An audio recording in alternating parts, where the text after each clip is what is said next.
Добрий ранок. Що таке? Ні, нічого, все нормально. Це я думав, як я буду в горизонтальному вигляді чи в вертикальному, бо щось воно крутило. На телефоні Це доброго ранку. нова футболка, Саша. Ну що Що? за футболка, спи. Ну, слухай, що взяв в село, те й ношу. Якби, що, ти Та спати ні, хочеш, ну так? не ранку, всі хочуть спати о 8 ранку, ні? Ну, ти ж знаєш історію цієї футболки, так, а що в мене, що-то я якось не по центру. Що я не О, знаю це історію так. цієї футболки, розкажи.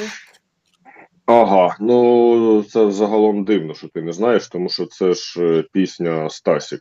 От, і тоді під неї мерч випускали. А, поняв, тепер Да. поняв. Так що це не про сон. Ясно. Сон не про сон. Не Новин просто. там особливо я не побачив ранішніх суботніх, ну таких, от, що прям гей-гей-гей. А я, чесно кажучи, не знаю, скільки ми з тобою пробудемо в етері. Ну, але давай Я підемо по чесно, черзі. ось ці відео, які ми скинули, ми будемо десь до вечора. Ну, то що? То як піде, знаєш, ми з тобою говорили, що ну, розганяється, а Так. потім іде. Для того, щоб нам розігнатися, треба лайк поставити під трансляцією, і ми вам будемо вдячні. Бо мама, тато просили, і ми вас просимо. І ми вас просимо, так. І ми вас просимо. Так, ну що, Генштаб. Що, Давай почнемо? дайджест. Дайджест, давай дайджест, а потім генштаб. Так, давайте Дайджест перше перше відео. відео.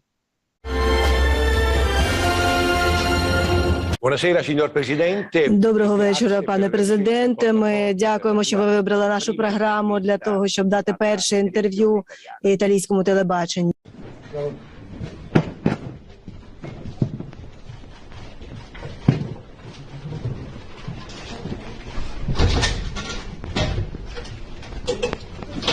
Успеваем. Да. Возьмите продукты питания. Спасибо большое, спасибо, наши. Спасибо, ребята, спасибо.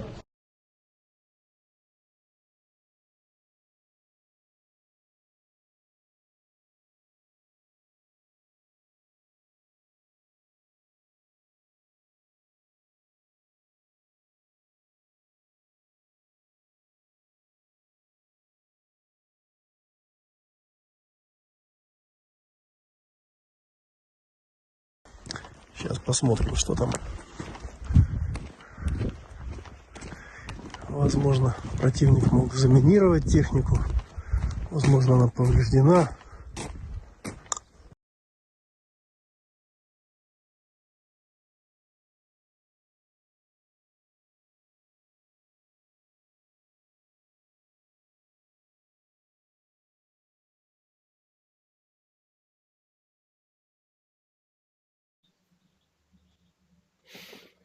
Так, такий В був день. принципі, знаєш, у мене таке враження, що ми з тобою можемо, в принципі, в Генштабі працювати. Тому що от все, про що ми говорили, от вони все це показують. Ну, майже все.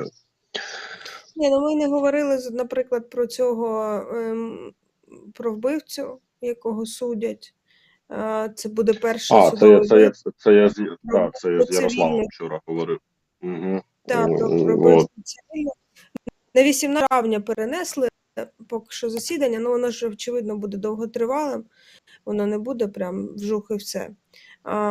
Ну, буде продовження. Але це перший російський військовий, якого судять за вбивство цивільного.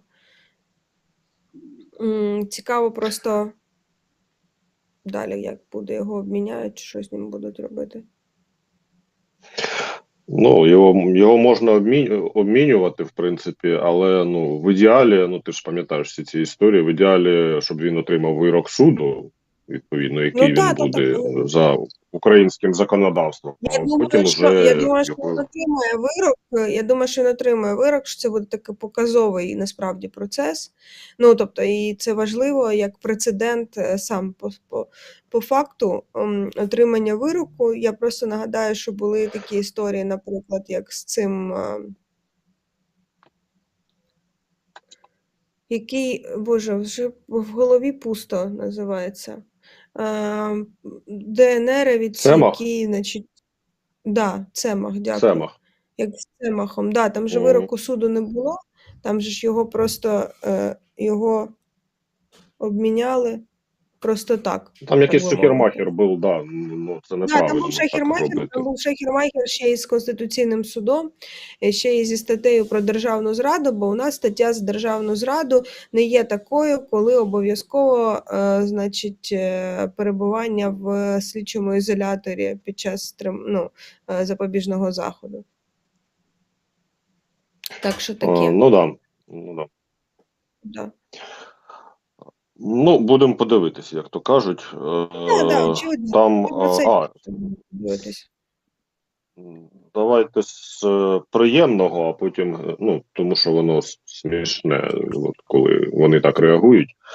Там в Білгороді нова бавовна, це 3-е відео, а потім Генштаб подивимося. Просто цікаво, зверніть увагу на їх реакцію, як вони на це реагують. 3-е. Блин, я боюсь, чуваки, мне Там очень еще страшно. третий отлетает. Ебать. Ты что за хуйня такая? Это что, на Дмитриевку? Ты ебашь? Пиздец. Он... Блядь, что ты... 16. И смешно и грустно, как говорится, да? Что-то мне это не нравится. Там что-то в Яковле охуячит. Пиздец. Блин.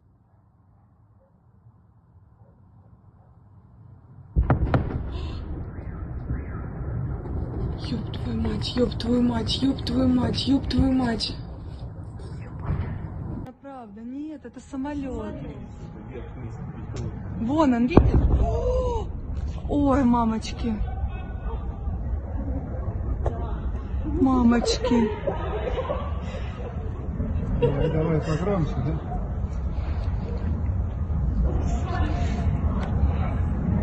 Вон, смотри, полоса там. Вон она. Вот, смотри. Вот. Ой, мамочки. Вон они, да. Вон они. Тихо. Еще одна вон отделяется. Уходите, еще раз говорю. Зрители. Бля, еще что-то. Тихо, тихо, тихо. Вы хотите, чтобы осколком Они сюда летят. Еще одна, вторая летит, третья.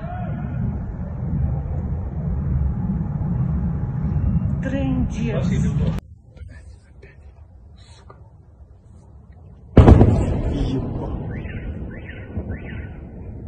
Сука. А що? Ну, по-перше, ми прослухали молитву «Йоб твою мать». О, тут я тільки хотів вже сказати, що вона прозвучала як «Прости Господи», тільки другими словами. Ну, да. Ну, щось вони Бачите? лякаються. А що ж то так, а насправді, а що то було у них таке там? Щось і там Зараз я сталося. знаю. Ну, цікаво Щось- просто. Щось якісь Ну, дивись, в події мене є відбуваються, розумієш? Пояснення такій молитві, 14-та картиночка. Покажіть 14-ту картиночку. Опа! Ну, ти розшифруй. Ну, це, типу, написано, що це ракету сатана, значить, святять батюшки. Бачите? Ну, звісно ж, в Росії, естественно. Но є нюанс. Да, в принципі, нічого дивного. Ну, і молитва З іншого мать, боку, вона нічого вписана. дивного на тій фотці і немає. Ну, Ну, РПЦ, да, сатана, правильно. йоб твою мать. Да, воно все Це вписується. ця Ну, історія. але, як, значить, співає наш з Сашком улюблений театр КВН ДГУ, значить, чертеж у нас. Да. Генштаб давайте глянемо. Друге відео.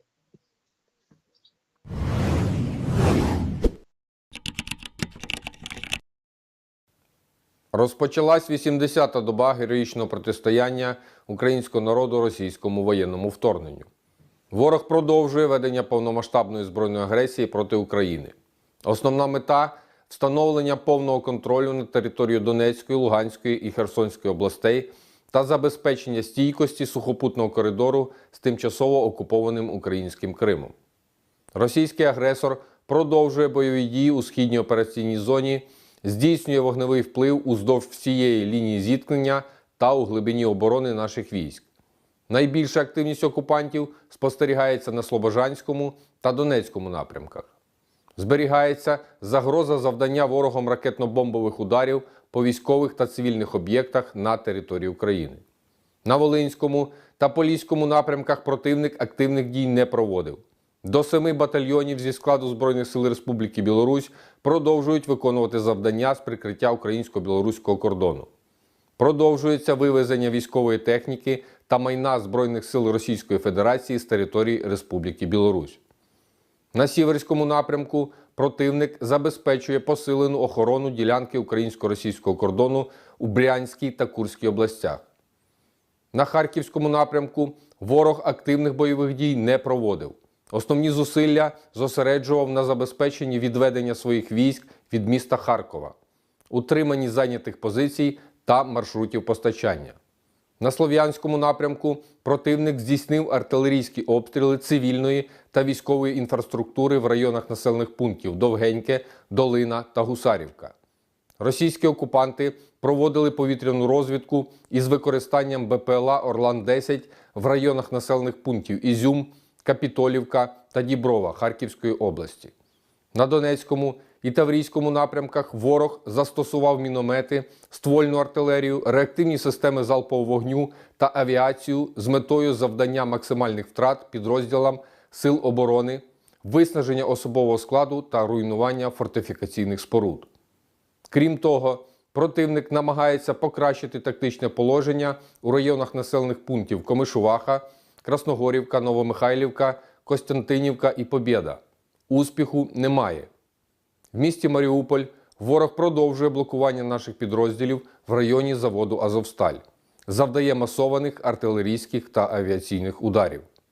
На Запорізькому напрямку з метою утримання захопленої території відзначаються підготовчі заходи до побудови окупантами багатоешелонованої оборони. На Південно-Бузькому напрямку обстановка суттєвих змін не зазнала.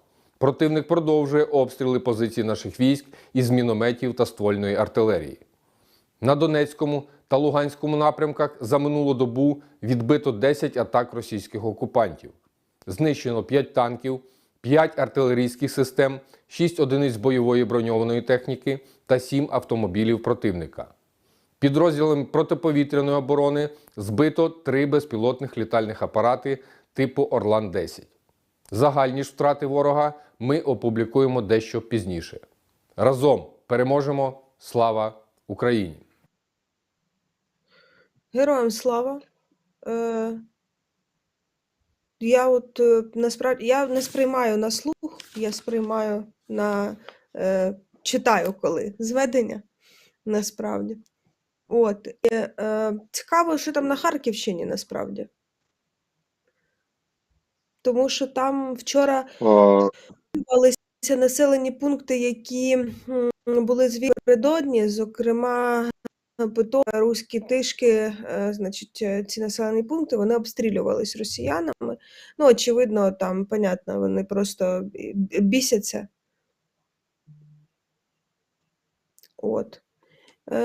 Вони просто тупо бісяться і обстрілюють, але менше з тим є повідомлення від цього міжнародного інституту вивчення війни. Дослідження війни.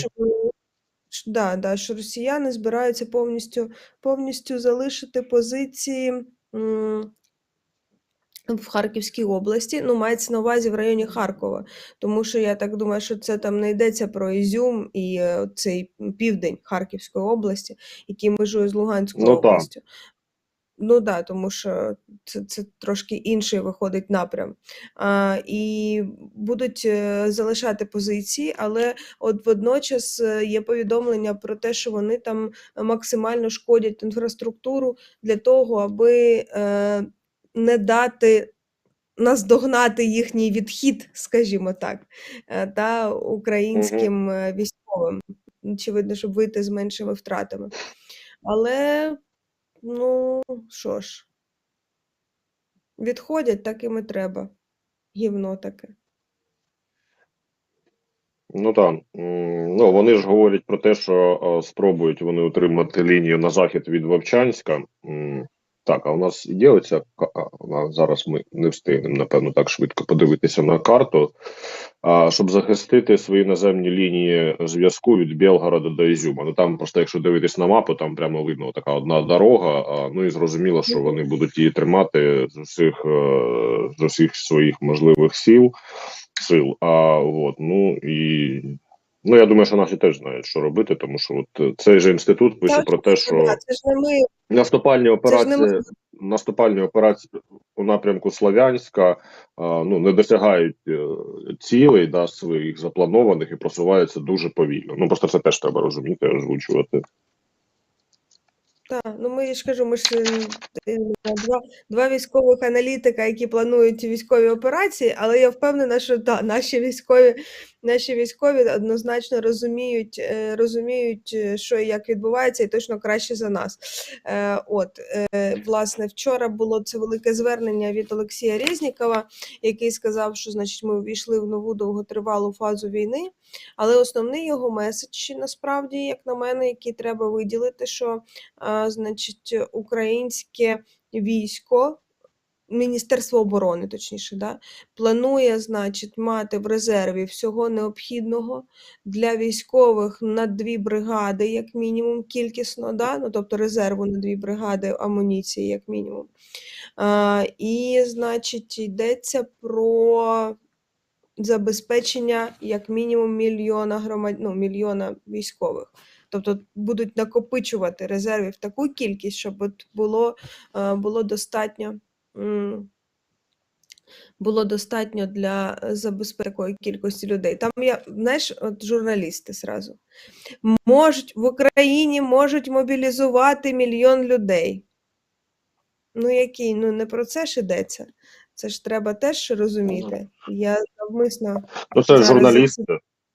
Що ж ти хочеш? І що їм все можна, і що я можу зрозуміти? Я просто, знаєш, коли підхопили цю фразу, там розпочалась нова фаза війни. Я знаєш, коли це прочитав, Назар, по-моєму, вчора читав в новинах, я чую цю фразу «нова фаза», я кажу, що, опять нова фаза, і ще одна чергова фаза.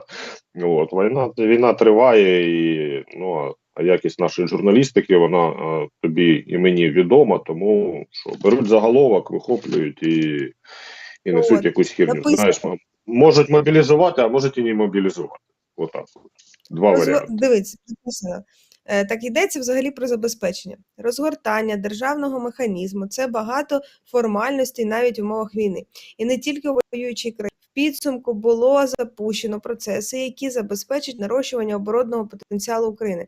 Це стосується і закупівель, і виробництва необхідного. Ми орієнтуємося на потребу забезпечити 1 мільйон, які долатимуть ворога. Скажімо, якщо рахувати з 24-го, то наприкінці квітня в загальній кількості бронежилетів, наданих силам оборони, 50% забезпечило Міністерство оборони, а інші 50% – це різні форми благодійної допомоги. Це заслуга громадян, волонтерів, громадських організацій. Станом на 13 травня це співвідношення складало 57%, держава 47%, фонди допомоги армії.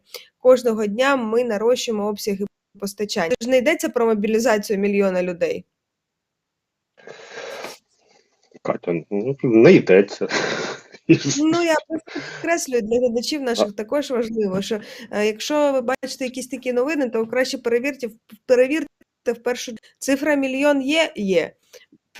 Про забезпечення йдеться. Мобілізація слова немає слова мобілізація. А якісь додумані, значить, Україні ймовірно мобілізують 1 мільйон людей, а ймовірно не мобілізують. Просто вчора це прям була фієрія, тому що це ще пов'язано вчора, значить, головнокомандувач Валерій Залужний запостив красиві фотографії українських військових з гаубицями М777.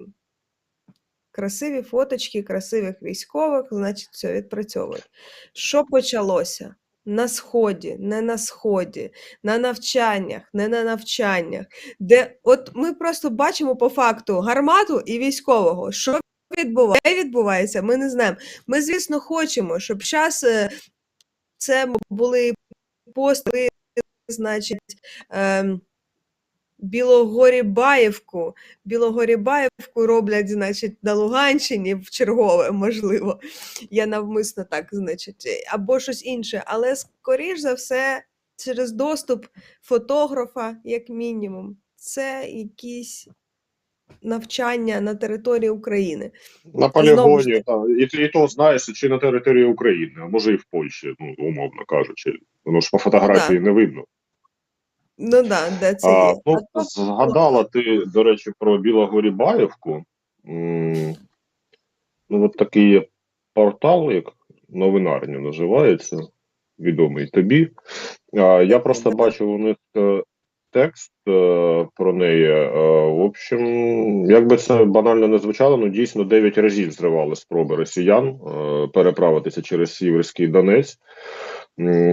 Знищили там вообще всього. Ну, ми показували і фотографії, там 73 одиниці техніки. Деяку частину все-таки вдалося їм переправити, але далі вже працювали штурмові підрозділи 80-ї бригади. Ну і я так розумію, що вибили їх з плацдарма.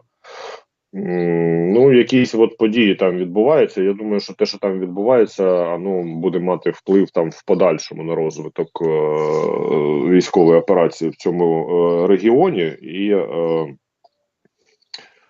ну, приємно, що таких точок, знаєш, от Чорнобаївка, Зміїний, Білогорівка, що їх все більше і більше. Да, хорошо, хай буде так. Що їх все більше і більше. Давай покажемо.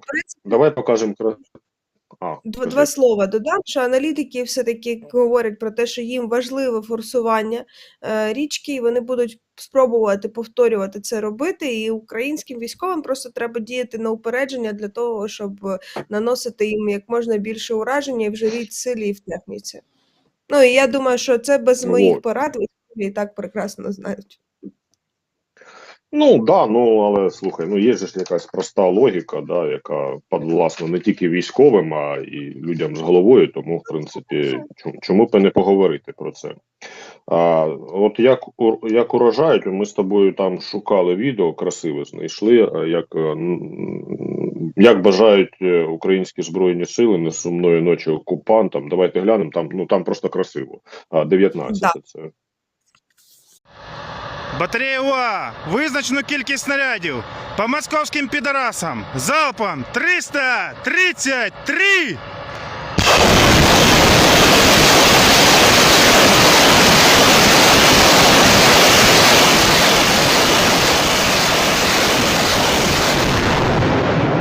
З 12 мая, суки!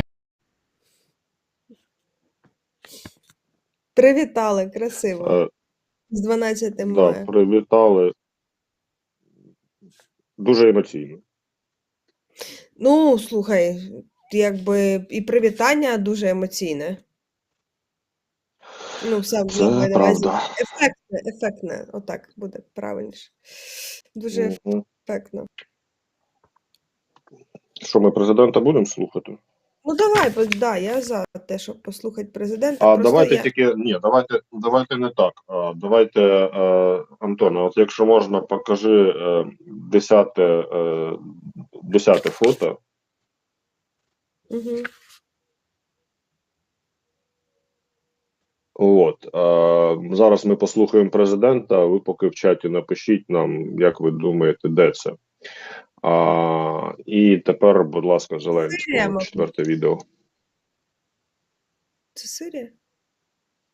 Незламні народи нашої найпрекраснішої країни, наші захисники, наші захисниці. Сьогодні можемо відзвітувати про 200-й збитий російський військовий літак. Стільки авіації Росія не втрачала у жодній війні за десятки років.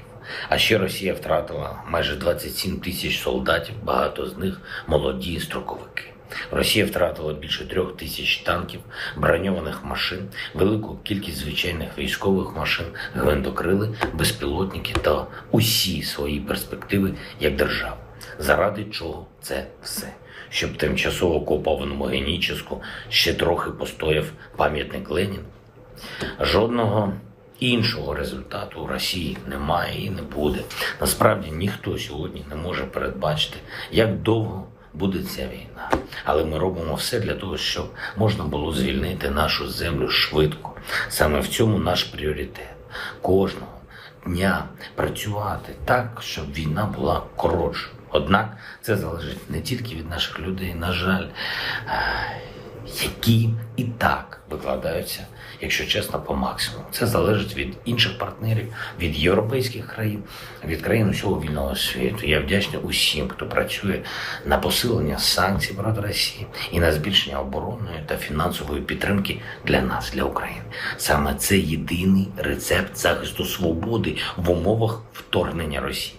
І для західних держав це не просто витрати, це не про бухгалтерію, це про майбутнє. Світ вже визнав, що блокада Росією наших портів і ця війна провокують масштабну продовольчу кризу.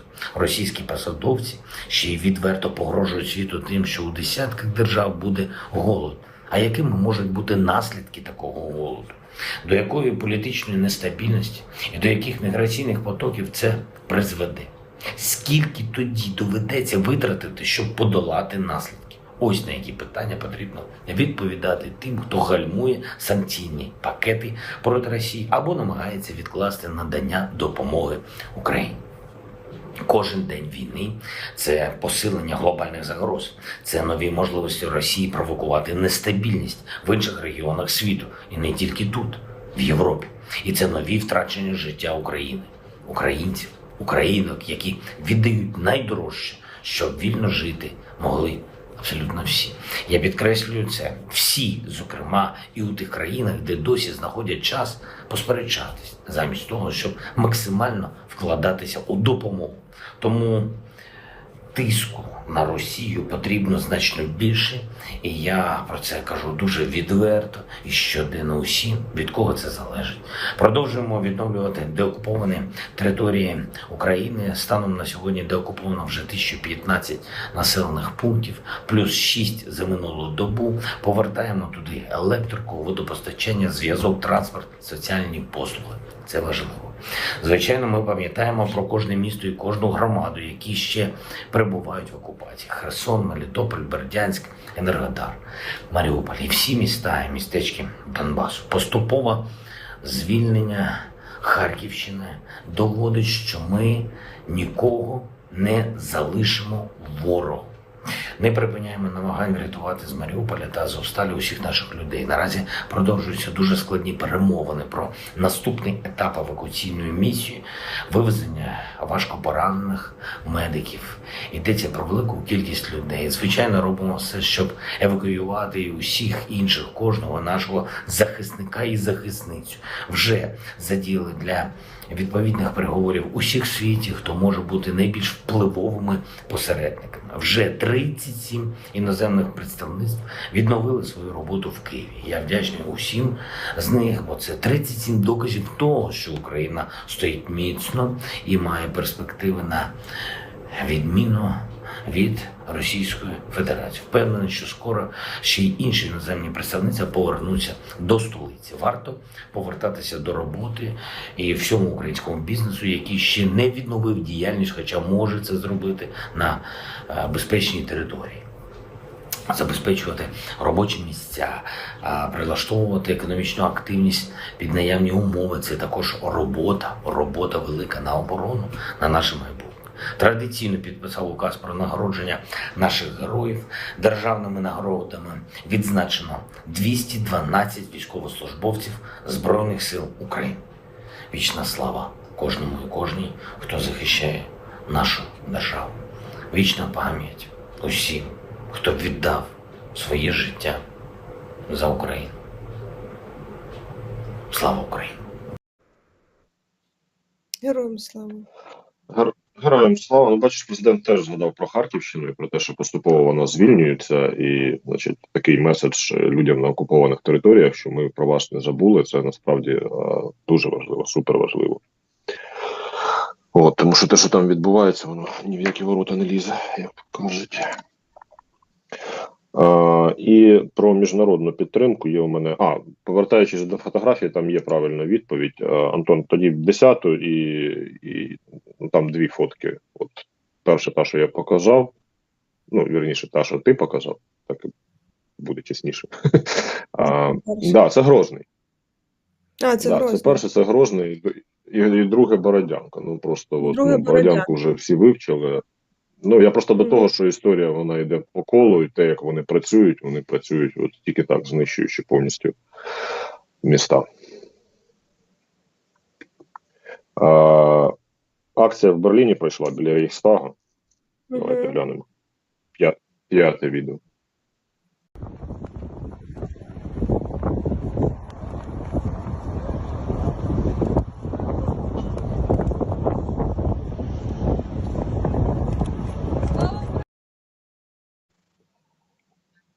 Я так розумію, що це відео якийсь коротке початок. з Твіттера. Я так Напевно, розумію, що це відео коротке. Ну, я знайшов це в Твіттері, і це було викладено вчорашньою датою. Можливо, це відбувалося раніше. Я просто про те, що символічно, що біля Рейхстагу, тому що не треба забувати, хто вішав знам'я перемоги над Рейхстагом, вішали його українці і грузини. Ну, от просто німцям хочеться постійно нагадувати про це. Хоча там якісь процеси відбуваються. 9-й файл, якщо можна. Ну, там воно все так повільно. Протиповітряної оборони? Ну, да, про систему ППО, просто фотка там красива, показати, як це все виглядає. Я не знаю, чи це буде, чи це не буде. Прошу? Фотка то красива, воно навряд буде, треба розуміти, тому що це, по-перше, суперновітній комплекс їхній. По-друге, проблема полягає в тому, що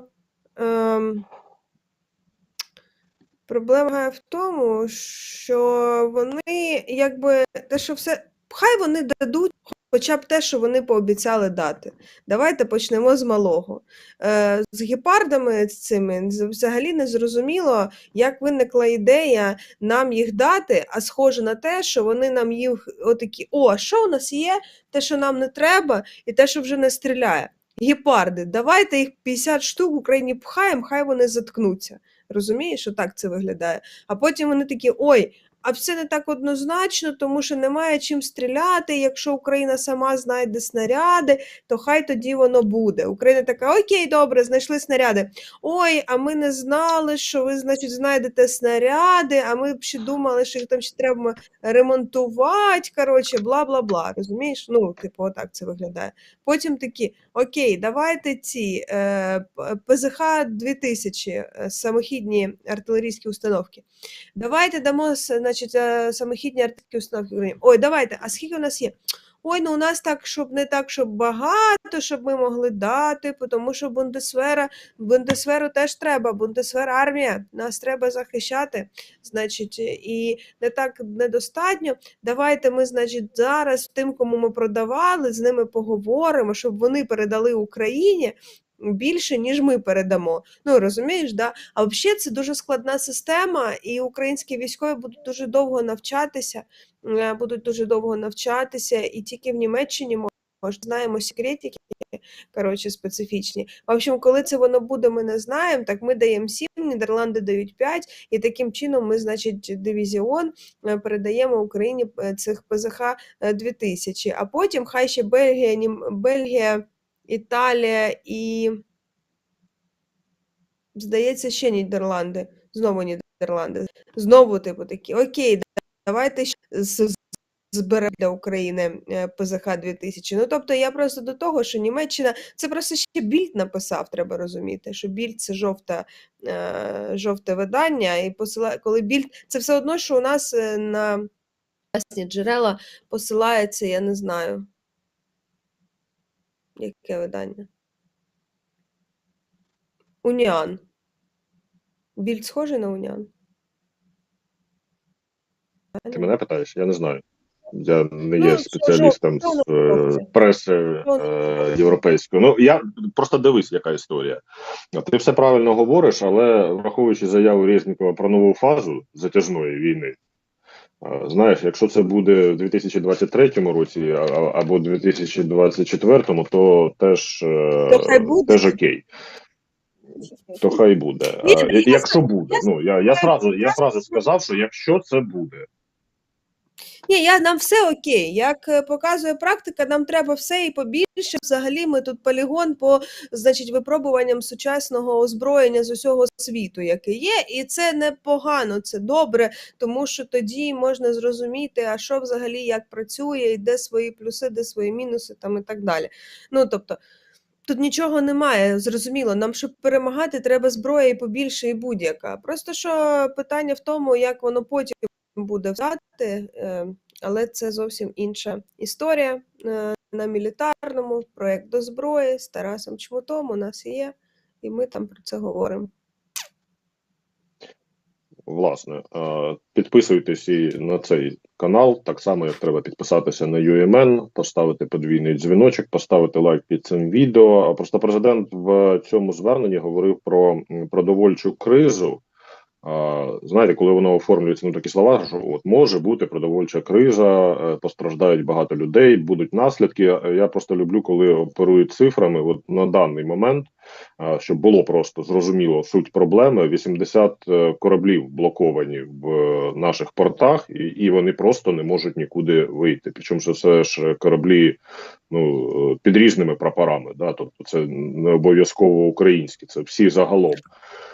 І те, що вони створюють в Чорному морі таку от безкорабельну зону, да, це теж дуже важливо. І чому йдуть бої за Зміїний, власне, щоб він не став таким пунктом, з якого можна контролювати море. Мене просто в цій історії, звісно, цікавить одне. От британці там свого часу, пам'ятаєш, пошалілі з есмінцем, який там плавав навколо Криму. Це ж типу ваші суда, в тому числі. Хотілося б якось більше якихось дій в цьому напрямку, в напрямку звільнення Чорного моря від залишків російського флоту. Так я це назву. Там, до речі, вчора Одеська ОВА писала, що Одеська військова адміністрація писала, що є дані про пошкодження ще одного корабля, але більше нічого не написали. Сказали, подробиці згодом. От не знаю, це той, про який ми говорили з тобою, це Всеволод, Бобров, чи можливо інший. Будемо просто чекати на підтвердження офіційної інформації. Вже про адмірала Макарова ми говорили, але щось воно в інфопросторі так і загубилося. Це просто ми з тобою молодці і пам'ятаємо ці всі історії. Прийшов в порт. Адмірал Макаров прийшов. Так, а я в трансляції є звук, тому що щось у мене відбувається. Це ок, все є. Що ти кажеш, адмірал Макаров? Адмірал Макаров, його зафіксували.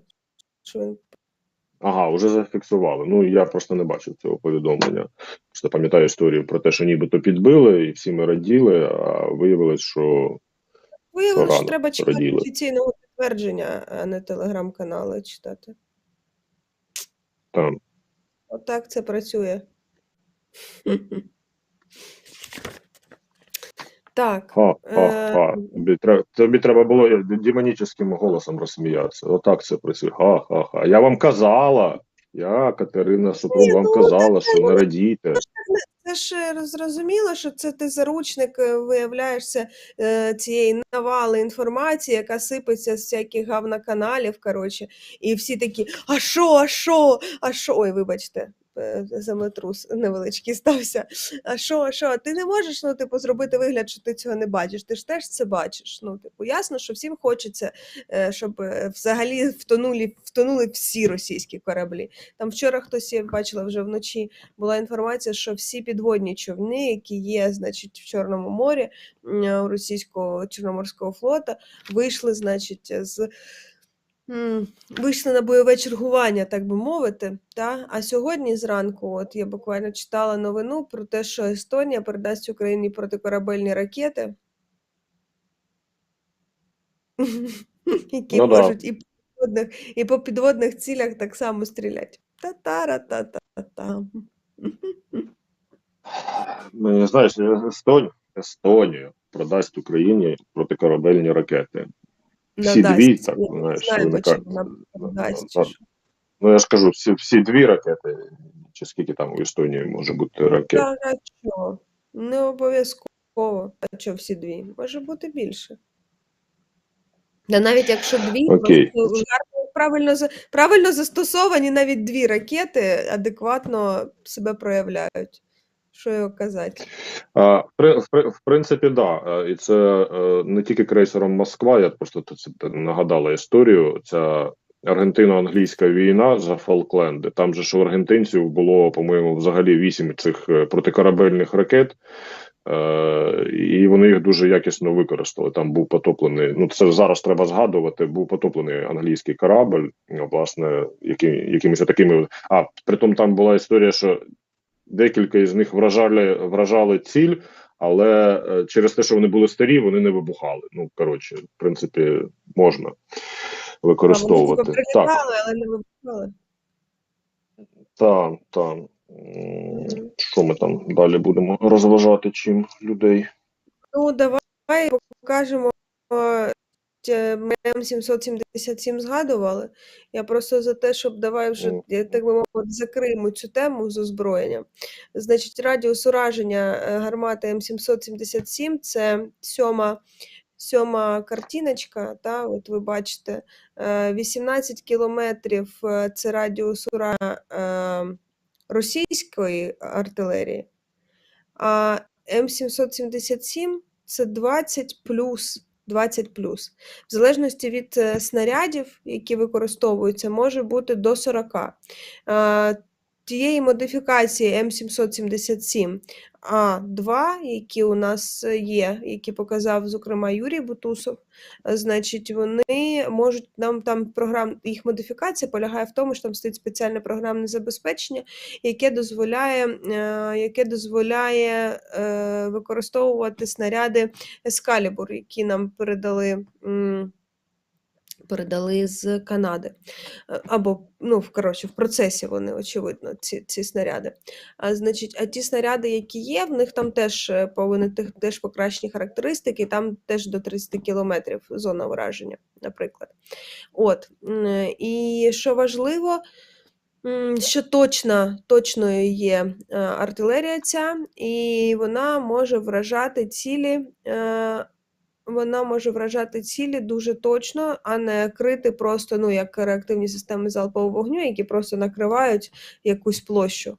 А тут точкові знищення і дуже якісні і системи наведення, і у нас є кому це все створювати. Я маю на увазі зараз нашу артилерійську розвідку, оснащення і так далі. Тобто у нас є очі, у нас є руки, у нас є вогонь, так би мовити, яким ми ефективно знищуємо ворога і використовуючи вже гармати М777. І знову ж таки, звертаючись до поста вчорашнього Резнікова, скажу, що він зазначив, що поки що на фронті, зокрема, це точкове використання таких гармат, не масове ще, вони в процесі доставляння в Україну, в процесі навчання наші військові. Відомо, що 1500 або вже навчилися, або найближчими днями починають навчатися військових на різних видах озброєння. А йдеться і про артилерію, і про гармати, і про радари, і про САУ. САУ – це теж артилерія, в принципі.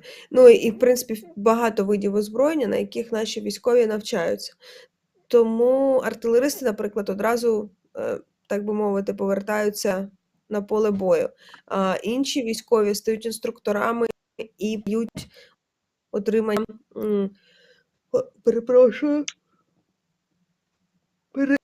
я вибачаюся, передають... Катюха, не спи. Не Та читай я не те, що в мене на сплю, футболці написано. ранкове, ти ж нікуди це не подінеш, знаєш. Передають отримані звання іншим військовим, так що робота на марші, і в мене по цій темі є одразу відос. Значить, давайте подивимося.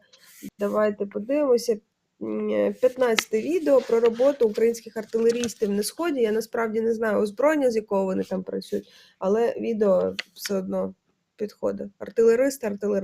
Вражають ціль. Боги війни. Все, 15-те відео. Ми працюємо на самохідних артилерійських гаубицях 2С1. Калібр? Калібр 122 мм. Я б так сказав, непоганий. Російські окупанти це відчувають на собі дуже гарно. Зараз будемо уражати ціль мінометну секцію. Я думаю, їм зараз там буде жарко.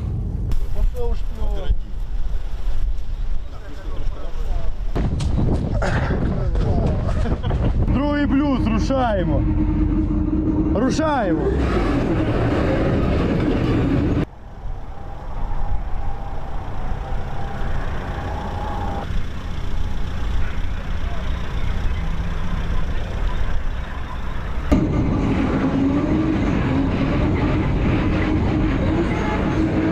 Ровно.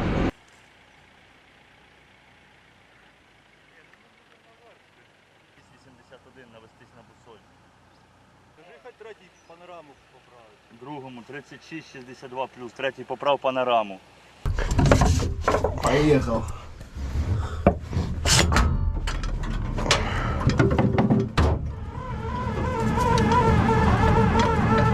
Другий 505 0 33 99, готовий, наведений, заряджений.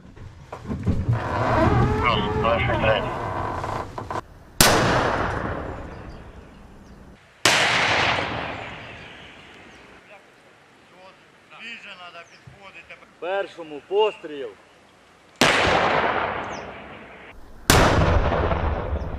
Дивіться, працюємо зараз на даний момент дуже активно. 24/7 це навіть не обговорюється. Більш за все, частіше всього працюємо днем. Тому як ночі рашисти краще нас засікають. Ми їм даємо прикурити днем, а вони ночку приходять в чувство. З утра починаємо все по новій. Другому постріл. Бойся! Кипочка моя улетіла. Наставим копроем. Другий не заряджаємо.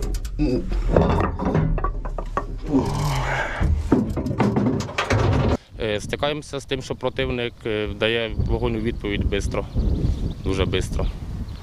Особливо як птічка літає їхня, ми частіше перекати робимо, тобто граємо з ними в шахмати.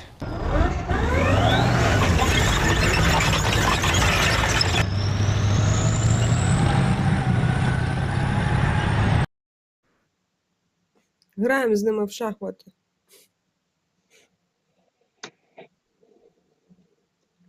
Такі собі ігри, звісно, тепер в Україні. Але які є. А як вони грають в шахи, до речі? Як вони грають в шахи? Шосту підбірку фотографій давайте глянемо, якщо можна. Да, це на Київщині, тут треба розшифрувати. На Київщині, значить, збирають їх в пакетики, кладуть в вагончики, і потім вони їдуть додому. Як ви бачите, кожен в своєму індивідуальному пакеті. Це, типу, ті, хто знайдені, правильно? Вони ж не ідентифіковані. Так, да, там просто, от якщо зараз буде фотка, там чуєш, якщо зараз буде фотка, от наступна, там, от бачиш, там просто написано, там, типу, згорів в БМП, 3 тіла, до свидання. Розбирайтеся. Просто, от і що, вони їх в вагончик грузять, і куди вони їх відправляють? Я так розумію, кудись відправляють. Це ж вагони-морозильники. Хорошо. І вопрос в тому, чи вони готові їх забирати, тому що там же ж є ще така проблема. Де їх тримати? Получається, що мало того, що ми витратили гроші на їх утилізацію, так тепер ще і на зберігання. Я ж не питаю, вагони завантажили, це хорошо, звісно. А далі що з ними?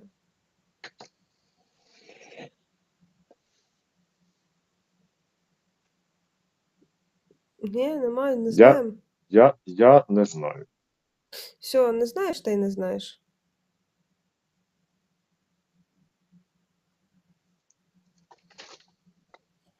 Так, що у нас? 8:51. Давай подивимося вчорашнього Марченка. Це, в принципі, туди к цим вагонам. Там він хоч і вчорашній, вечірній, як ти правильно зауважила, але там про сільське господарство, і це теж важливо. 20-те відео. Там коротко, 1 хвилинку. Добрий вечір, Одещина. В області все спокійно, обстрілів не було. Сьогодні завдяки злагодженій роботі наших енергетиків вдалося відновити роботу підстанції в одному з наших районів, яка нещодавно була пошкоджена ракетним ударом росіян. Тепер в населених пунктах знову є світло. Враховуючи ефективну роботу Збройних сил, в російській армії вже закінчуються буряти. Є інформація, що недоумками в Кремлі буде прийнято рішення відправляти на війну в Україну московських мажорчиків. Але для нас що буряти, що москвичі однаково якісно удобрюють українські поля. Прогнозовано, врожай буде особливо добірний. Разом до перемоги. Слава Україні!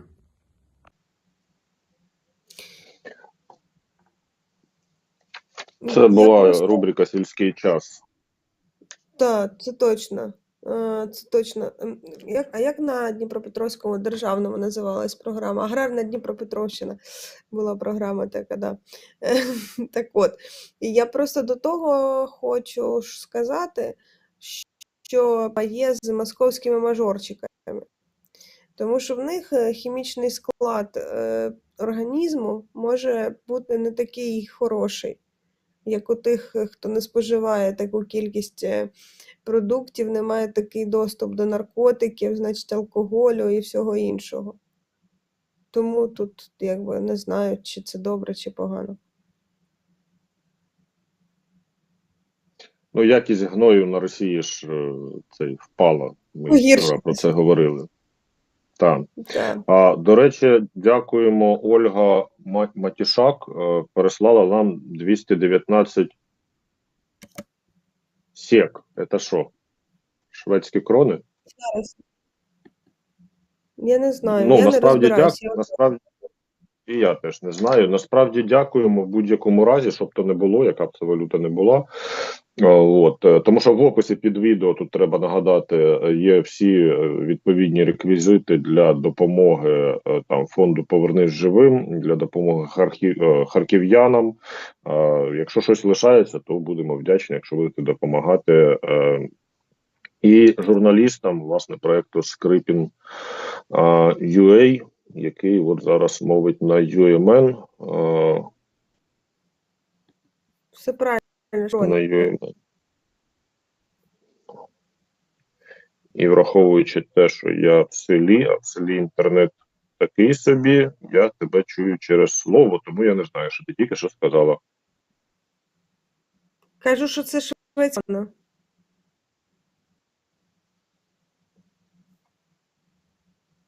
Ні?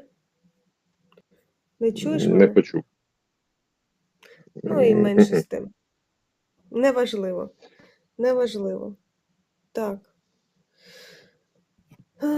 Так, давай по новинах пробіжимося, тому що у нас є час до хвилини мовчання і треба... Давай пробіжимося. Ну, що за вибухи в небі в Білгороді, так і не ясно, в принципі, поки що. Ну, з новин показували ми, як працюють наші урагани. Їхні урагани, на жаль, теж працюють по Дніпропетровщині на 7:55. Різніченко повідомляє, що обстріляли з ураганів Широківську громаду. В принципі, не вперше, але добре, що люди не постраждалі, хоча в кількох будинках вибиті шибки, на кількох подвір'ях касетні боєприпаси, це те, про що ми говорили. Працюють там уже піротехніки, це така дуже нехороша штука, яка вибухає не одразу, а може вибухнути просто потім там на звук або ще на якісь дії з ними, тому хто там на лінії фронту, бережіть себе і не підходьте. Що ще?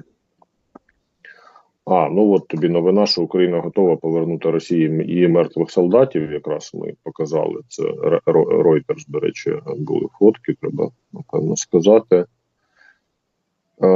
Зберігаються вони, це, значить, тіла російських солдатів, зібрані після боїв у Київській та Чернігівській областях, зберігаються у вагонах-рефрижераторах. Декілька поїздів вже накопичили. Там, де ми показували, це була Київщина, і там в цьому потязі декілька сотень тіл. Ну, щоб було зрозуміло масштаби, да? Ну, поки їх просто зберігають. Просто там же ж, да, вони ж запити там шлють, родичі щось шукають, значить, туди-сюди. Просто як це, в принципі, процес може виглядати.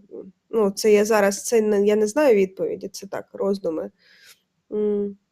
Роздуми на тему. Їм же, слухай, їм же ж накласти, в принципі, на своїх військових. Тому я думаю, тому вони їх і не забирають, щоб не було видно масштабу трагедії. Да? Тобто одна справа, там, коли родичі не знають, що сталося, пропав зв'язок, і все. А інша справа, коли тобі привозять уже, так би мовити, тіло в пакеті або там в цинку, чи я не знаю, в чому вони там можуть привозити. Є у нас така ще новина, що в Харківській області заступнику начальника Куп'янського районного відділу поліції оголошено про підозру за фактом державної зради. Жінка поліцейська добровільно співпрацювала з окупантами. ДБР буде проводити розслідування. Ну, треба нагадати просто, що Куп'янськ, він зараз тимчасово окупований.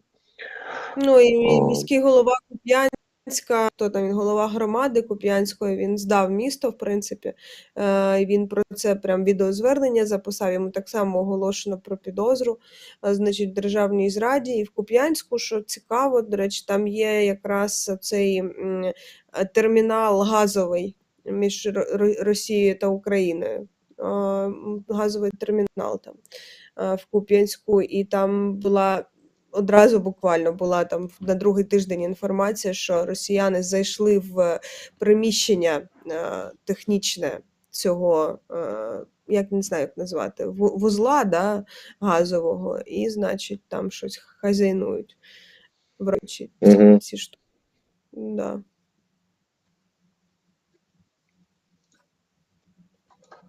Тому така штука. Є така штука. Паралельно з тобою ми знайшли Братчука, да, ранішнього. Давайте, напевно, його подивимося. У нас зараз хвилина мовчання, давайте вже після.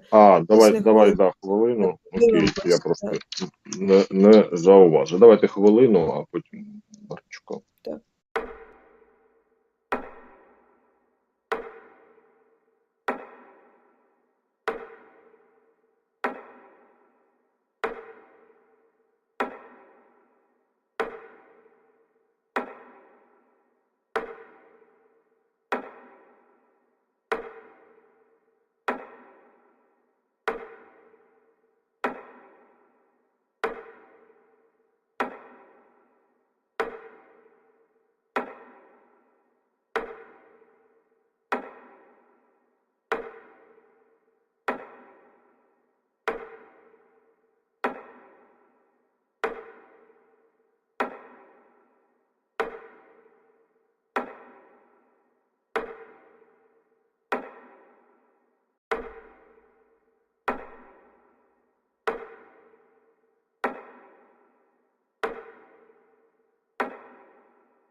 Так. І згадуємо всіх, і є у мене відео про мотивацію наших військових, чому вони йдуть в Збройні Сили, 24, давайте його подивимось, а потім Братчука. Ми мусимо захищати себе, мусимо народитися як справжня країна, яка вже воює з москалями 500 років. Служимо народу України і зараз здобуваємо свою волю. І тому ми тут зібралися з побратимами віддати свій обов'язок нашій країні. Життя нас мотивує, наші сім'ї, наші дружини, діти. Ні я, ні мій син ніколи не забудемо. У нас 5 годин ранку розбудили взриви.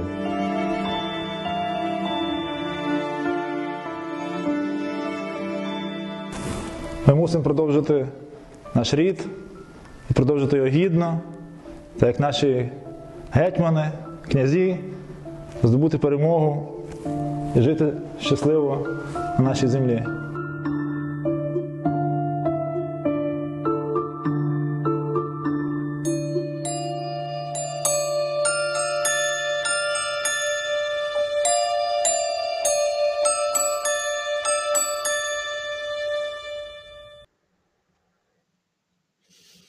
Так, молодці хлопці, і правильна аргументація, і 500 років війни, знаєш, і кульмінація відбувається зараз, і цікаво, чи кульмінація. Чи вдасться... Затяжна фаза, тобі ж Резніков сказав. Ні, ну він же про інше, він про інше говорить. Ну, я розумію, я не знаю, немає в мене відповіді, ми про це якраз говорили, що хочеться, щоб це була кульмінація, тому що не хочеться, щоб мої діти розбиралися з цією історією, коли виростуть. Уже хочеться, щоб на нас все закінчилося. Братчук, давайте глянемо, що там по Одесі. Слава Україні! Ніч в Одесі та Одеській області пройшла спокійно, без обстрілів. Наші сили оборони продовжують виконувати бойові завдання. Дивимося на Придністров'я, яка імітація певних рухів відбувається, контролюємо весь процес. Те саме стосується острова Зміїного. Там ворог намагається встановити системи протиповітряної оборони. Але відповідні рішення нашого військового керівництва стануть для ворога фатальними. Що стосується Миколаївського напрямку, дуже часто ви про це питаєте. Там іде позиційна боротьба, ворог застосовує артилерійські системи. Але ми напередодні бачили, главком Залужний показав, як працюють американські гаубиці М-37 і як вони лупашать ворога. Так що все буде перемога, все буде Україна. Ну і ще одне питання, відповідь на яке ви хотіли отримати. Мова йде про те, що Міністерство оборони України орієнтується на необхідність забезпечення 1 мільйона військових. Про це заявив міністр Олексій Резніков. І я зараз процитую. На початкових етапах надзвичайно допомогли волонтери, які завдяки мобільності закривали гострі проблемні питання. Тепер мова йде про розгортання державного механізму. Це багато формальностей, говорить Резніков, навіть в умовах війни, і не тільки у воюючій Україні. І говорить про те, що в підсумку будуть запущені і були запущені процеси, які забезпечать нарощування оборонного потенціалу нашої держави. Послухайте, ми орієнтуємося на потребу забезпечити 1 мільйон людей, які долатимуть ворога. Отже, ви зрозуміли, що мова йде на орієнтацію, на потреби забезпечення 1 мільйона солдат і офіцерів. Це не мобілізація мільйона, а орієнтація на забезпечення. На забезпечення. І не треба панік, не треба зрад. Пам'ятаємо, що Україна понад усе. Ворогу традиційно Зміїбаївку вам під хвіст. Ласкаво просимо до пекла. І чорноморська посмішка обов'язкова, як би важко не було. Нам ще пройти цей шлях, але до перемоги. Слава нації! Смерть ворогам! Сьогодні Сергій... Зміїбаївка. Сьогодні Сергій такий більш конкретний був, не такий ліричний, як вчора, але вчора в нього було день народження, тому можна йому вибачити. В принципі, всі мають право на почуття. Так, що, Катерина, якщо ти нам не показуєш свого кокоса, то показуй давай ту підбірку відео, що ти інших. Він кусав мене за ніс отак зранку. Тому що час вже буде давати корм. От, поїв і спить. Ну, нормально, в принципі. Тому показую, кажу інше. Хочете котика, от вам 13-те відео. Біля світанні, сонце й дим. Мало хто знає, що ж буде з ним, що буде завтра. В юних думках. Ну, така манюня прийшла і дякую, що врятована. Так, ну просто я не знаю. Якщо хочете песика, то от вам 12 відео. Давай 12 відео. Пей водичку, мой хороший.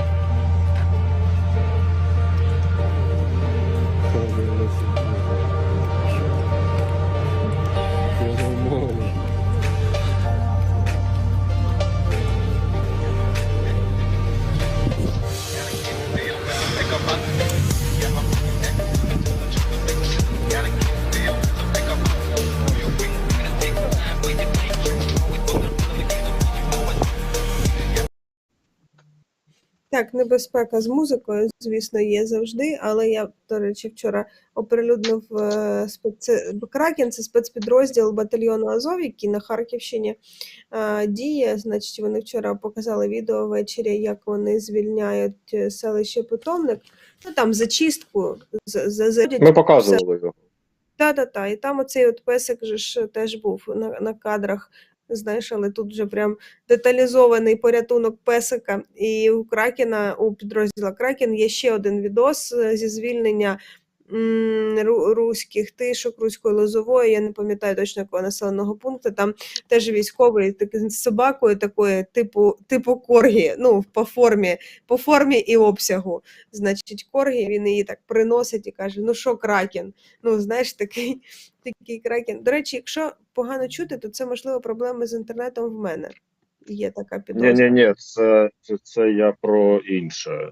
Це ж я там знайшов Вакарчука і дивлюся, чи можна його показувати. Ну там під гітарку Святослав Вакарчук вчора. Це просто прозвучала музика з котиком, значить, Вакарчука. Я то подумав, Вакарчук. Вакарчук вчора виступив на звільненні від окупантів Чорнобильській АЕС. Не знаю, Антон рішає, там, в принципі, він під гітарку щось співає, можна показати не все і у віконці, можна просто фотки показати. Перший, напевно, концерт на атомній електростанції в світі відбувся.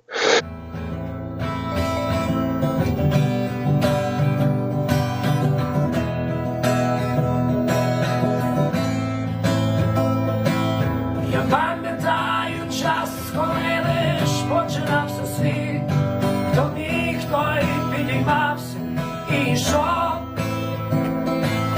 йшов собі високо, взявши у похід свою надію, сильну як любов, що все буде добре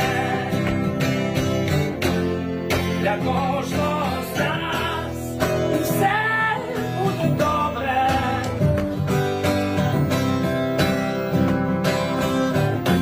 Настане наш час.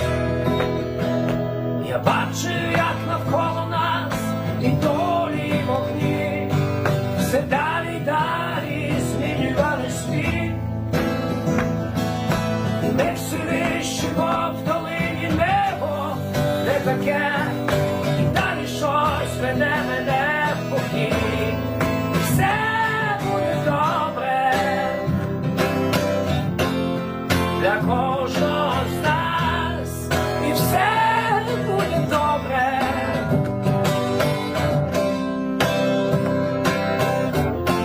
Настане наш час.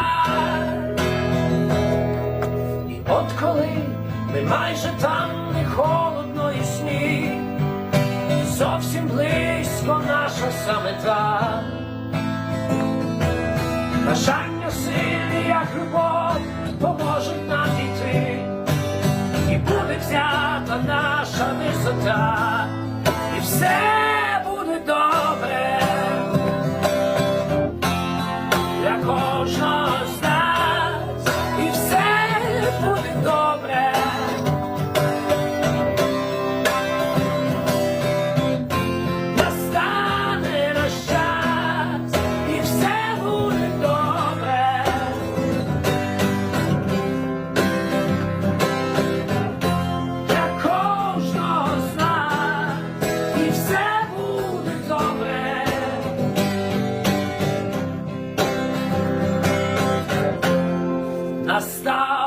ще наш час.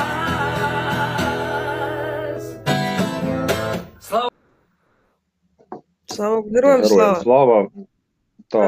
Антон рішив, значить, повністю задовольнити запит по Насправді дуже, Вакарчуку. і я прям подумала, я сьогодні там буду трошки, в мене буде час, значить, вийти з хати, і я подумала, що я, мабуть, буду слухати Вакарчука сьогодні. Да, маєш право. Я вам знайшов ще одну чотирьохлапу захисницю, вона з Азовсталі, вона служить в прикордонних військах. Давайте Антон, глянемо 26.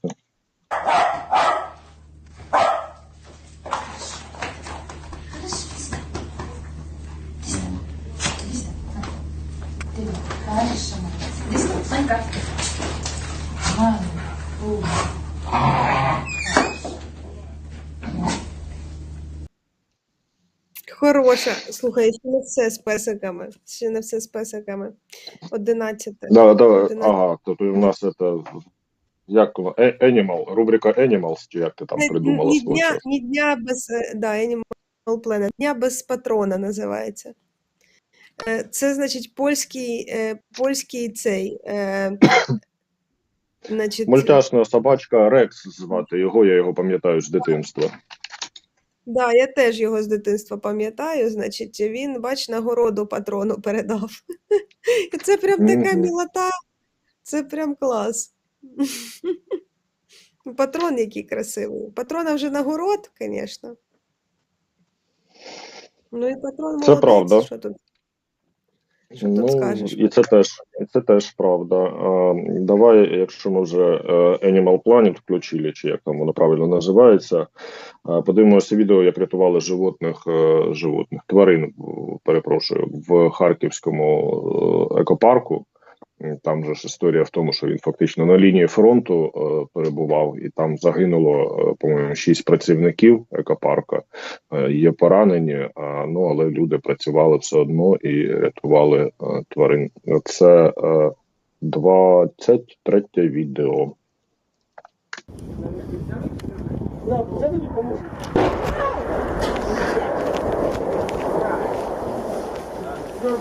По нас стреляют уже, да, осторожно, надо уходить. Давай, загоняем. Это по нам, да. Погнали, пацаны. Потому что начинается бушанка. Я думаю, что погнали наши, сейчас будет атака. Погнали. Тільки поднимайте, сейчас выйдут. И высты.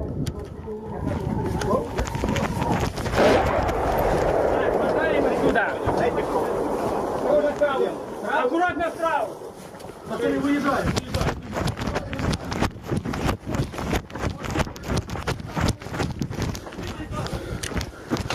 Выходим. Давай, пацаны, машину. Машину. Давай. Раз, два. Погнали.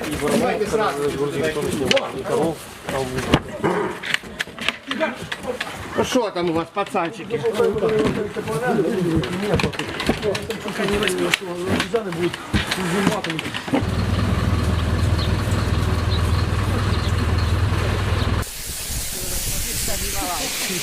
Це кіська. Язичок.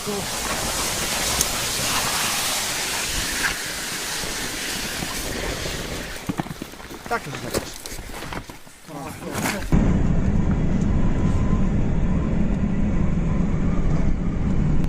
Вітаємо вас, друзі. Ми продовжуємо. Ось наша команда. І ми евакуюємо звірі.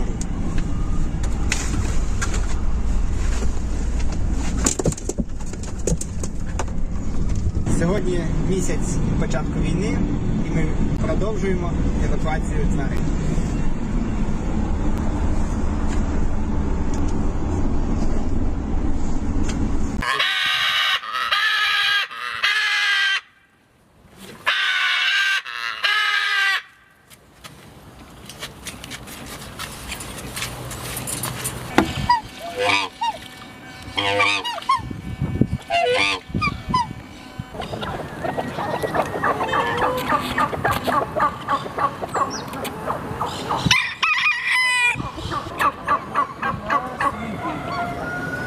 Ты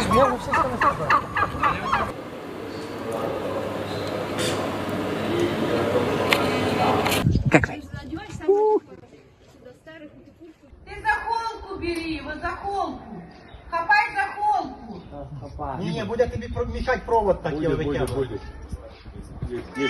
Тихо, тихо, тихо, тихо. Вот так. От так його і прижимай до себе.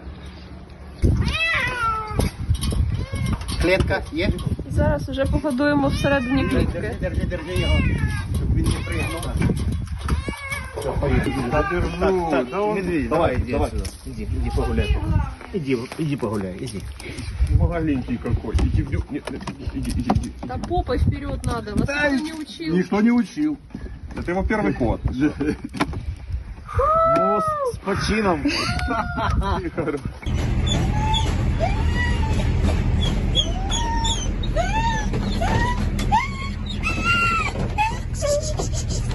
Привет.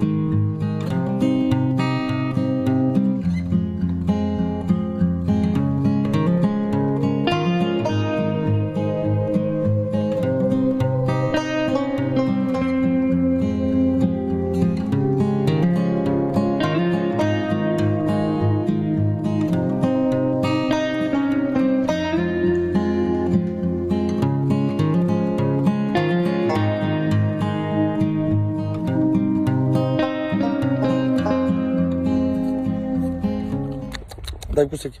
Дай кусить. Ще одна врятована душа з екопарку.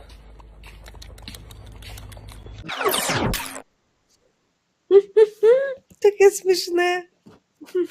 Тут правильно прокоментували мою обмовку в чаті. Животних ми в мішки звалюємо, а тваринок рятуємо. Ну от, хай буде так. Що? Рубрика «Новини з Єбанаріума». О, дивіться, хто прийшов. Іди. Прокинувся? Хто прийшов? Хто прийшов? Ну, тоді все. Тоді, значить, треба навалювати лайків кокосу. Паний кіт прийшов. Він ледь стоїть, він вже зараз впаде. Ой. Іди сюди. І ти влягайся тут. Будеш тут лежати. Все, кіт прийшов і лежить. Отак. А тепер можна новини з Єбанаріума. Опитування узких, значить, це 8-ме відео.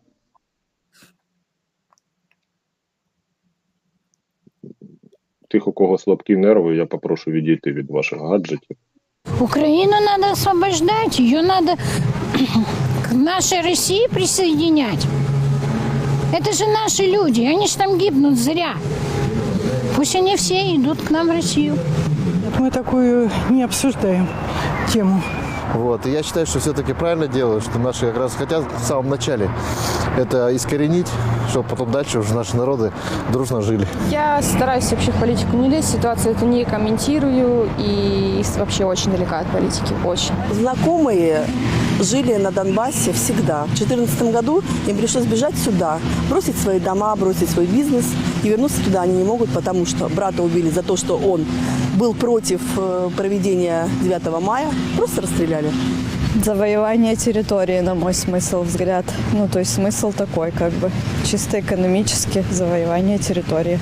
В политике я ничего не понимаю. Но то, что Крым должен быть наш, он должен быть однозначно наш. Не знаю, просто гибнут обыкновенные парни, что с украинской стороны, что с российской стороны, как бы, а дети политиков сидят в тишине, в покое, за границей, как бы, на папиных креслах. Вот и все. А гибнут простые парни.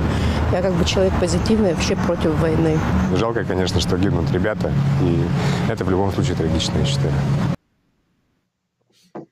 Человек позитивный вообще против войны. Да, от, а потім 21-го, одразу, воно просто туди ж. 21 відео. Патриот чего? Своей страны. Конечно. На что вы готовы ради страны? На все. Смотрите, у нас есть патриотический список. Можете, пожалуйста, нам оставить свои данные? И в случае всеобщей мобилизации у вас будет... Подождите, почему? Мужчина, почему не готов?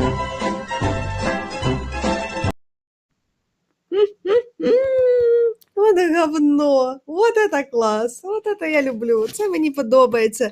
Оце, отут от заканчиваються всі скрепи, діди воювали, значить, да, Кокос? Все 9 мая заканчиваются на вот этом вот вопросике, я понимаю. Козлы сраные.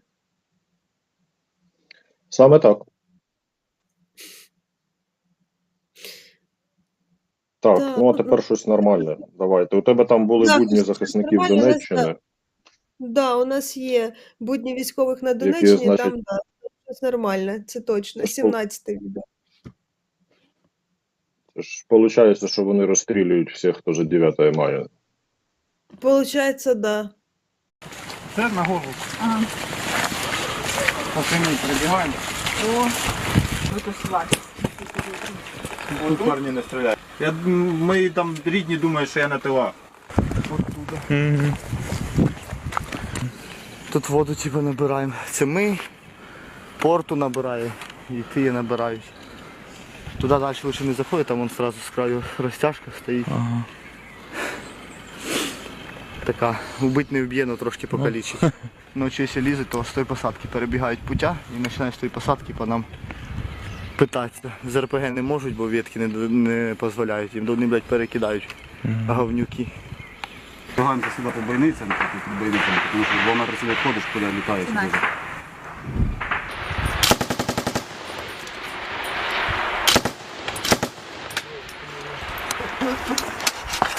Міномет, пулемет.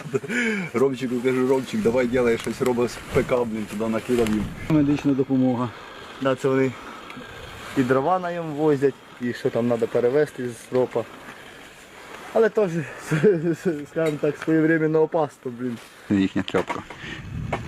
Хороший орієнтир. Ось сюди флагшток їхній, і от флагштока буквально полметра, блін, мені за голови стирчать.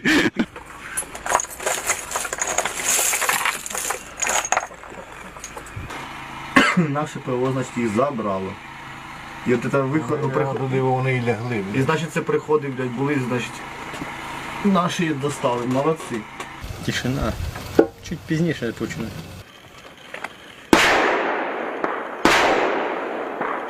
О, понесла.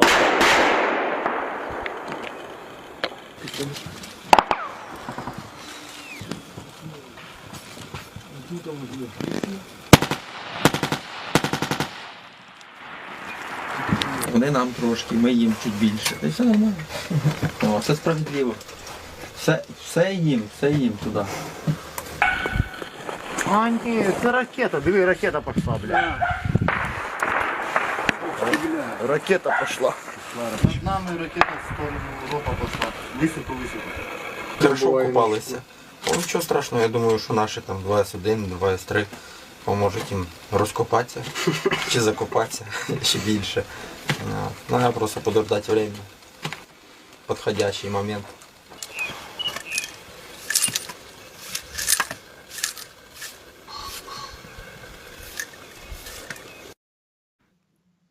Ну, а роботу 2С1 ми бачили ж, нам же ж якраз хлопці показували, як вони працюють з САУ, значить, здається, то Гвоздіка 2С1, здається, так. Так. Що в нас далі там є? Далі. Та я от думаю, так, мультик залишимо на сам кінець. Фотку я там просто паралельно знайшов. Це теж туди ж до рубрики «Новини з Єбанаріума». Показати 27-ма. Да, це русські космонавти, значить, з іконами і стрічками. І я не знаю, знаєш, як в тому старому українському анекдоті, що москалі в космос полетіли всі. От шкода, що не всі, але така історія. Але, на жаль, вони створюють нам великі проблеми. Є відос Суспільного Дніпра про те, як люди тікали до Кривого Рогу через мінне поле. Давайте його глянемо, а потім мультик і всім побажаємо гарного дня. Це 16. Валентина Свириденко – жителька СМТ Велика Олександрівка, що у Херсонській області. До Кривого Рогу разом з чоловіком Миколою приїхали близько 2 тижнів тому. Жінка говорить, з початком війни їх життя перевернулось. До 24 лютого життя було наше прекрасне. Дуже гарно жили, все мали, все в нас було, нічим не переймалися.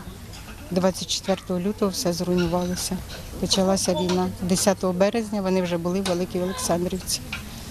І почалося наше життя по-новому, як кажуть, з нового листа. За словами Валентини, російські військові ходили будинками та проводили обшуки. Постійно обстрілювали вулиці селища важкою артилерією. Каже, стріляли і касетними снарядами. Вони зруйнували наші вулиці.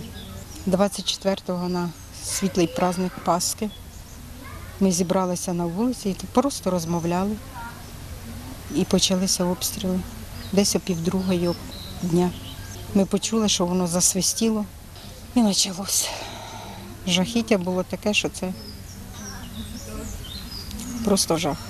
Коли вийшли з підвалу, то я не знала, де мій чоловік, я кричала, де мій Коля.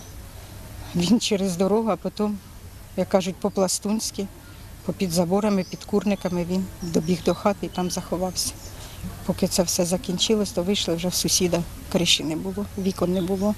З того дня і до 27 квітня весь час сиділи у підвалі. А 27-го це вже було жахіття.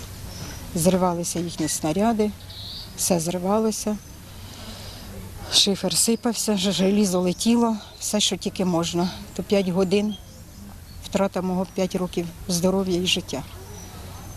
Ми думали, ми звідти не вийдемо. І коли вже воно вистріл був і зразу взрив, то наш підвал так підняло і поставили знову на землю. 27 квітня перерви між обстрілами були лише 20 хвилин. Тоді вирішили тікати. Валентина пригадує, як просилися у знайомих, аби ті вивезли з окупованих територій. Це був кум і однокласник мого брата. Я в нього спитала, кажу, Коля, можна, візьміть нас, будь ласка. Він каже, не можу, в мене зайнято все. І ми в 6 нас взяли, і ми сиділи на підлозі, виїхали оттуда, проїхали кілометра 3-4, може. Під посадкою повернув він із траси на посадку. Проїхало 7 машин. Ну, 4-та, де був кум мого брата, вони підірвалися. У Кривому Розі родина Свириденків тимчасово оселилась на одній з баз відпочинку у Лозувацькій ОТГ. Це наш будиночок, де ми проживаємо в ньому. Дали нам ковдри, щоб було тепло, холодильничок є, столик є. Є ніша, куди можна покласти свої речі. От, столик, де ми пообідаємо, поснідаємо, поп'ємо каву. Це вже друга хвиля переселенців тут, розповідає керуюча базою Оксана Бобкова. Ми приймаємо з домашніми тваринками. Тобто у нас на території дуже багато домашніх тваринок. Ми фактично не могли відмовити людям, далі їхати їм нема куди і на квартири їх не беруть. Є овчарки, є стафи, є пікінеси. Перша хвиля у нас була взагалі безкоштовна. І користування гарячою водою, користування газом, і дрова нам підвозили волонтери. Друга хвиля ми почали брати мінімальну плату, це взагалі 10 гривень, можливо 11-12 з усього доміка. Нині у Лозувацькій громаді живе близько 900 переселенців, з них 300 діти. Є комунальний наш заклад, де можна розміститися безкоштовно. Є люди, які готові платити і жити окремо. Ми надаємо варіанти вільних будинків, і люди самі домовляються. Є такі території, де мінімальна оплата за електроенергію, за водопостачання, тому кожен приїжджає, дивиться, що є в наявності, і для себе вибирає. Загалом на територію Криворізького району переїхало майже 5 тисяч внутрішньо переміщених осіб, з них 1500 діти. За інформацією районної військової адміністрації, Лозувацька ОТГ прийняла найбільшу кількість переселенців. Тетяна Гринберг, Микола Домашов. Новини на Суспільному. Дніпропетровщина.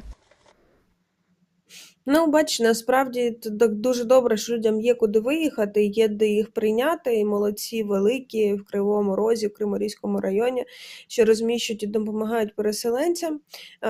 І сам Криворізький район, на жаль, не найбезпечніше місце, тому що там теж обстріли відбуваються, обстріли відбуваються в конкретних громадах, звісно, не у всьому, не поруч там з усім Кривим Рогом, тому що Кривий Ріг дуже великий, але все одно, якби, приємного мало. У нас є коротеньке відео з Азовсталі сьогоднішнє, Петро Андрющенко його опублікував. Атаки на захисників фортеці Азовсталь, вони продовжуються із землі, з неба, з води, з усіх можливих, сил і засобів. Вчора була інформація про наземну операцію, про спроби штурму наземні, але чи є якась результативність цих дій, невідомо. Відео від Петра Андрющенка, будь ласка. 29.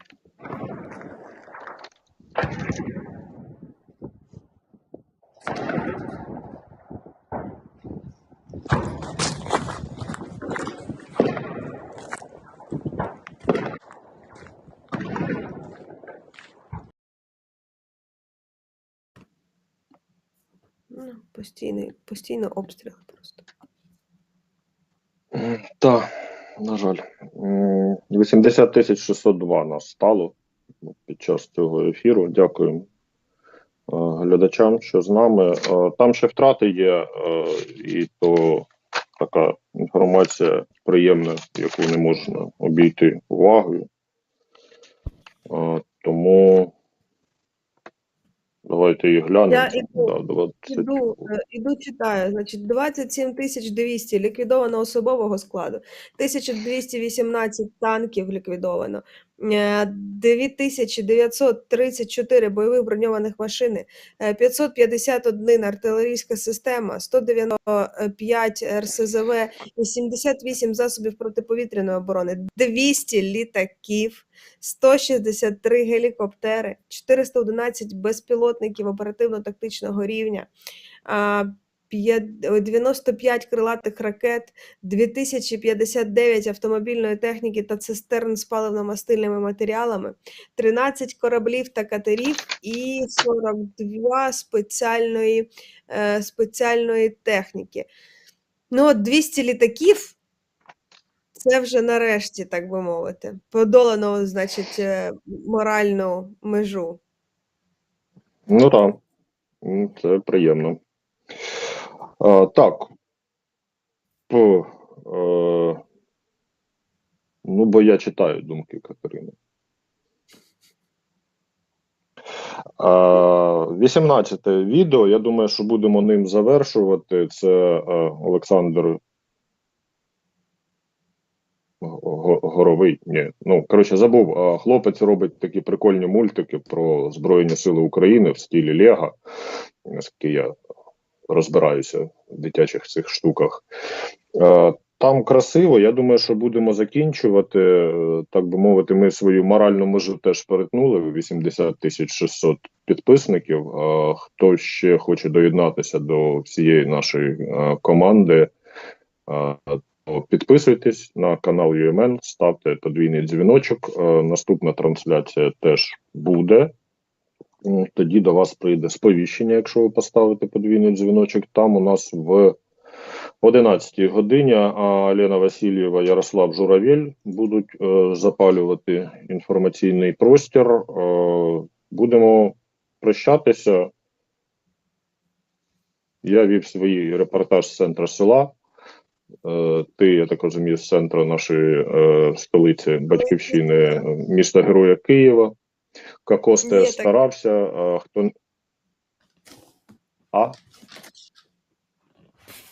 Оп. Возлежат. І Кокос приходь. Барін возлежат. Дякую всім, хто був з нами. До нових зустрічей в етері. Слава Україні! І 18-те відео.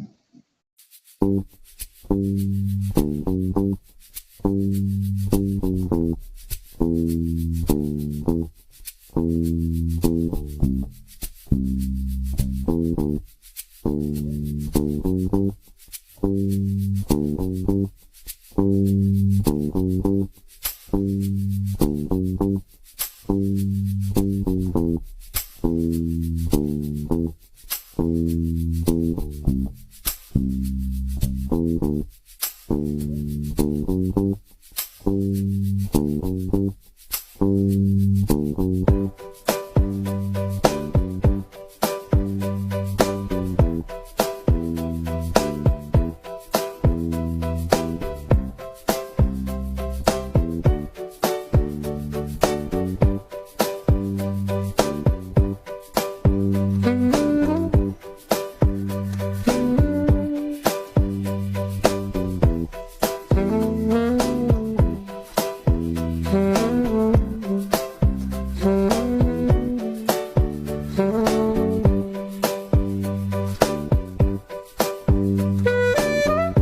Thank you.